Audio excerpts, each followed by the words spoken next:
Bora lá, galera, mais um vídeo do nosso canal. E quem vai vencer a final da Copa do Mundo, Argentina ou França? Temos essa final inédita, né? Lembrando que a França é a atual campeã da Copa do Mundo e vem para o seu segundo título de Copa do Mundo. Seria o terceiro título da França em edições de Copa do Mundo e a terceira também da seleção da Argentina. Coloca nos comentários a opinião de vocês. Quem vai vencer a final da Copa do Mundo, Argentina ou França, né? Vai ser Mbappé ou Messi que vai ser o protagonista da final da Copa do Mundo. Não esquece, você que tá chegando, deixa seu like. Se você não é inscrito, se inscreve e ativa o sininho das notificações para você não perder nenhum vídeo aqui do nosso canal. E bora acompanhar mais um corte aqui do programa Sport Center, falando tudo sobre a seleção da França e também desta grande final entre Argentina e França. Torcedores de Marrocos são tristes, é verdade, mas estão muito orgulhosos. A gente tem os números do Mbappé, porque Marrocos não conseguiu passar pela França. E do outro lado tem Mbappé nessa Copa. Olha, os primeiros jogos ele foi muito bem. Talvez tenha ficado um pouquinho parado em toda a defesa dos seus adversários nos últimos dois jogos. Mas a gente mostra aí, tá? Mbappé pela França na Copa, em 6 jogos ele tem 5 gols, 2 assistências, 4,2 chutes por jogo, chutes certos 1,8, chances criadas também por partida também 1,8, dribles certos 3,5. No ranking ali da França, ele ainda está muito bem e é o artilheiro desta edição. O Mbappé, ele acabou sendo o cara mais marcado e não conseguiu se sair, mas também não precisava disso, André? Ele se tornou a isca da seleção francesa mesmo? A mudança que o técnico de Marrocos fez hoje, acrescentando um jogador à sua primeira linha, né, atuando com 5 defensores, tinha um objetivo claro, né, cuidar do Mbappé pelos lados do campo com uma dobra de marcação, que é o que todos os treinadores fazem hoje, né? Talvez, em algum momento, não creio que a Argentina vai fazer isso, mas talvez um treinador um dia queira marcar o Mbappé homem a homem, só que eu não sei se já nasceu o defensor que é capaz disso. Sim. Esse é o problema. Vontade para marcá-lo assim e não perder um jogador, né? Que seria, você precisa dobrar. Não existem as condições humanas para fazer isso nesse momento. Só que por mais que você vigie o Mbappé, a seleção inglesa conseguiu fazer isso na partida anterior, por mais que você tenha a sensação de que você está minimizando a influência dele no jogo, em algum momento um jogador como esse vai te ferir. E isso aconteceu logo depois da última chance, digamos assim, da última oportunidade que Marrocos teve para empatar o jogo, na jogada do Mbappé dentro da área, que termina no gol. E o 2-0 resolve o problema em relação a quem vai vencer, quem vai à final. E a forma como o Marrocos sentiu o segundo gol ficou bastante clara por alguns minutos ali até o final. Então não tem, jogadores como o Mbappé, do ponto de vista técnico e físico, representam uma combinação de problemas que não tem solução. Você tem, no máximo, alguma coisa paliativa para fazer e, na grande maioria das vezes, ele vai conseguir te machucar de alguma forma. Quando a gente olha para a Argentina, a gente olha muito para o Messi, até por toda a história, até por ser a última Copa do Mundo dele também, ele é um cara que é o protagonista. E seria assim em qualquer outra seleção. Na França, a gente olha o Mbappé como protagonista ou é muito dividido? Não, acho que o Mbappé é protagonista também na França. Dá para ver até pelas facilidades que o esquema dá para ele em relação à marcação, a parte de sem bola, de recomposição, né? Só que o Mbappé tem 22, 23 anos, né? O Messi está com 35. Mas são os dois referenciais e, na minha visão, eles se destacam na parte técnica muito, muito acima nas suas respectivas seleções. Acho que não tem como, por mais que a França tenha bons jogadores também, ficou Benzema de fora, né, que seria uma referência também, Pogba, enfim, eu não consigo enxergar hoje um jogador que consiga, tirando o Benzema, que consiga chegar perto do protagonismo do Mbappé na França, e na Argentina nem se fala. Muito bem, a gente volta para Doha no Catar, agora a gente vai conversar com a Glaucia Santiago e também com Pedro Ivo Almeida, é isso, né? Ele tá, sim, exatamente. Pedro Ivo Almeida está ao lado da Glaucia Santiago. Eles vão trazer as primeiras impressões da partida, de quem viu de perto a história ser escrita e a França está na final. Glaucia, boa noite. Pedro, boa noite, bem-vindos. Beijo, Marcela, para a dupla aí também, para todo mundo que nos acompanha neste Sport Center. Beijão, Pedro, bem-vindo. Tudo bem, Glaucia? Beijo, obrigado. Boa noite. Já é boa noite lá? Já é boa noite lá, boa já noite, é boa noite então, para todo mundo. Nossos companheiros aí nesse super giro que a gente fez aqui depois de mais essa partida de semifinal, já trouxeram um pouquinho das impressões também. Nós acompanhamos o jogo aqui hoje entre França e Marrocos. Muito legal de acompanhar esse Marrocos em campo, de perto ali, né, Pedro? Um time que não se abateu mesmo quando leva o gol, seguiu ali buscando, seguiu fazendo o seu jogo, saindo para jogar, inclusive. E um segundo tempo em que nós conversávamos um pouco antes de entrar aqui no ar, né? Que o Marrocos esteve talvez mais próximo de um empate, jogando muito bem nessa segunda etapa e lembrava, inclusive, o segundo tempo entre Inglaterra e França. A França também deu uma caída no segundo tempo, mais domínio de Inglaterra, mas acabou com a classificação. E hoje também foi isso, mas aí talvez as mexidas também tenham mudado bastante. O Thuram entrou muito bem no jogo, né? Sai o Giroud e ele entrou ali pelo lado esquerdo, fazendo aquele movimento, aquela correria ali, o Mbappé um pouquinho mais para dentro, enfim, deu uma movimentação diferente ao ataque da França. E mesmo que se a gente para olhar e a gente vai começar já a projetar um pouquinho para o próximo jogo, ter um Mbappé em campo faz toda a diferença. Não foi como ontem o jogo do Messi, para ele hoje aqui, mas você vê ali numa jogada como um cara é diferenciado e pode desequilibrar de fato, né? Diferente, Glau, um beijo para você agora, o fã de esporte ligado com a gente, mais um pós-jogo aqui na ESPN. Eu acho uma coisa muito interessante, já para trazer uma impressão para a Marcela, que a gente estava aqui esperando, fazendo outros links, aguardando para entrar ao vivo. O clima não é de velório aqui para esse torcedor marroquino, né? Curtiram muito a Copa do Mundo, ainda tem mais um jogo para curtir no sábado, terceiro e quarto contra a Croácia. Acho que foram além do que esperavam, imaginavam, sonhavam com a final, mas um clima absolutamente tranquilo. A gente que se acostumou a falar tanto do clima de velório após a eliminação, principalmente acompanhando a seleção brasileira, muito tranquilo a torcida do torcedor marroquino. Dentro de campo, você já resumiu muito bem. Interessante. É uma França que ela especula, espera, aguarda, se molda muito ao adversário, como foi, você bem disse, no jogo contra a Inglaterra. A Inglaterra fez talvez um dos seus principais jogos do ponto de vista coletivo dos últimos anos, mas não conseguiu porque a França ali, quando resolveu acelerar, quando teve o mínimo espaço, aguarda o espaço, quando tem o espaço é letal, seja por um cruzamento, seja por uma finalização do Giroud, como foi nas quartas de final, seja por uma jogada espetacular, como foi com o Mbappé hoje. O Mbappé participa do primeiro jogo, ele se apresenta ali, né? A bola que o Varane acha, o Griezmann cruza, o Mbappé participa gol, né? Ali, acaba furando ali, tentando um chute que resvala para a sobra do Hernandes. E também no segundo gol, uma jogada espetacular, sensacional. Tem um primeiro drible, tem um segundo corte, tem uma terceira disputa que ele ganha para finalizar e o rebote do gol ali que acaba selando a vitória. Mas é isso, o Marrocos muito valente, chama atenção porque é um Marrocos diferente do que foi até aqui na Copa. E dentro dessa diferença falhou na sua linha de 5 inicial, deixou a bola entrar ali naquela entrelinha, né? Uma linha de 5, uma linha de 4. Né? Falha, toma um gol, mas se propõe a jogar. Muito diferente também do que foi Marrocos nessa Copa do Mundo. E quando se propôs a jogar, muito interessante. Marrocos sabia o que fazer com a bola, principalmente pelo corredor direito, ali com o Hakimi. Triangulação, aproximação, um jogo apoiado, uma bola que você ultrapassa, uma bola que você levanta, você constrói muito o jogo por ali. Sinceramente, esperava menos de Marrocos, entregou muito mais com a bola no pé. Falta qualidade na finalização. Konaté muito bem, uma França que protege muito bem a sua área, uma França que não entrega fácil, se possível, gol ao adversário, sofria, parecia que poderia tomar um gol, mas tem uma proteção muito sólida. E aí quando a bola escapa, quando o campo se abre, você tem Mbappé, você pontuou muito bem. Se não foi genial, emblemático, para falar que foi o jogo da vida do Mbappé, como foi talvez um dos grandes jogos do Messi com a seleção argentina ontem, foi o Mbappé decisivo, quando a França mais precisou.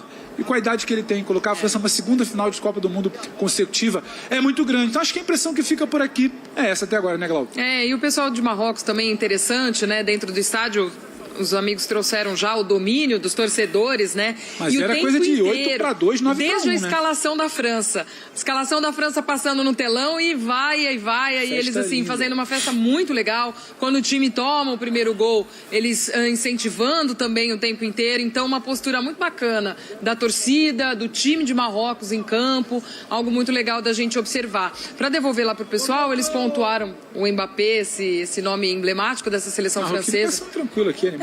Tranquilo, eles já estão começando a gritar Argentina, e muitos passam aqui gritando Argentina e Messi. Mas eu ia dizer do Griezmann, que também faz uma grande Copa do Mundo, e é um cara ali, ele meio francês ali, jogando demais. Né? Às vezes até meio silencioso, você espera uma explosão do Mbappé, um gol do Giroud, um Griezmann silencioso, fundamental para esse time, onde aflora essa qualidade, que resolve. Acho que a França talvez tenha muita segurança que ela pode resolver, que o espaço vai aparecer. Ela espera muito espaço, não necessariamente ela tenta criar o espaço. E quando o espaço aparece, a confiança passa também pela fase do Griezmann. Tá vendo? Tá vendo? Veio aqui ver o adversário já. Mas ele misturou um francês com... Eu não sei, entendeu? Mas ok. Tá bom, deixa o recado dele aí. É isso. Tem tanto torcedor importado, né? Tá bom, tem vários, tem. É festa. Ô Glaucia e Pedro, a pergunta é, a Argentina vai jogar em casa nessa final? Com certeza. Nessa configuração de Argentina e França, sim. Argentina e Marrocos acho que seria um estádio dividido, né? Seria, e assim, a gente não tá falando só da impressão dos jogos não, viu, Marcela? Do que a gente acompanha na rua desde o início da Copa. Sim. Muitos argentinos, mas muitos argentinos mesmo aqui pelas ruas de Doha. Eles estão desde o início aqui em grande número. E o pessoal também de Marrocos, essa festa que a gente acompanhou, a cada classificação, enfim, conforme a seleção foi avançando, eles foram chegando mais. Então, se tivéssemos esse jogo, eu não sei como seria o Lusail, que é o palco da decisão, né, para ficar dividido. Mas eu acho que agora um estádio argentino nós teremos contra a França, porque são menos franceses, tá? Não é porque estava contra Marrocos, não. A gente vê poucos franceses também pela rua. Aqui no jogo hoje era só uma turma ali atrás de um dos gols, bem centralizada ali. Então não tinha pelo estádio, não tinha muita gente, não. E vai ser como foi ontem a partida entre Argentina e Croácia. Um estádio totalmente argentino, e os próprios argentinos brincavam, né? Que parecia muito mais um estádio como o deles. Um dos argentinos estava próximo a mim no jogo, falou: está parecendo a Bomboneira. Enfim, esse vai ser o clima, sem dúvida nenhuma. Que perigo! Pela madrugada segura. Um beijo, viu, Glaucia? Um beijo, Pedro. Muito obrigada aí pelas informações. Beijos, amigos. Beijo, até Marcela. mais. Bom programa. Beijo. Tchau, tchau. Valeu. Bom trabalho para vocês também. A gente tem uma tela mostrando aí as seleções que defenderam os seus títulos na Copa seguinte.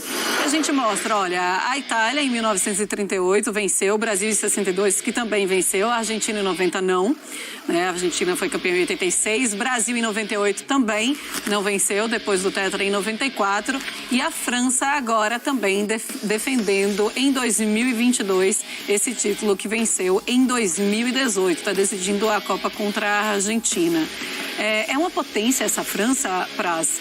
E olhando França e Argentina, se você fosse apostar, ou o que você analisou até aqui, quem apresentou o melhor futebol? A França... Não sei, deixa a gente ver na final. Não, a França é uma potência, né? Nas últimas 7 Copas, 4 finais, né? Como diria o Pedro, é um recorte interessante para se analisar, né? E aí a gente entraria numa discussão de o que levou a França a esses números, né? A própria liga francesa, acho que não seria a explicação, porque a gente tem ligas mais fortes. A italiana já foi um tempo, a espanhola já foi outro, a inglesa. Acho que a gente tem ligas que seriam muito mais lógicas a explicação. Mas, assim, eu acho que pelos adversários e pela dificuldade, pela construção do campeonato, a Argentina fica um pouquinho à frente, assim, em termos de desempenho. Eu acho, e também pelo momento que o Messi passa, né? Tem o Mbappé do outro lado? Tem. Mas eu ainda acho o Messi na seleção argentina mais influente do que o Mbappé, e aquele contexto todo de que a última Copa do Messi, os jogadores entenderam isso e não tem problema nenhum em trabalhar para o Messi. Nessa questão não tem vaidade na Argentina, né?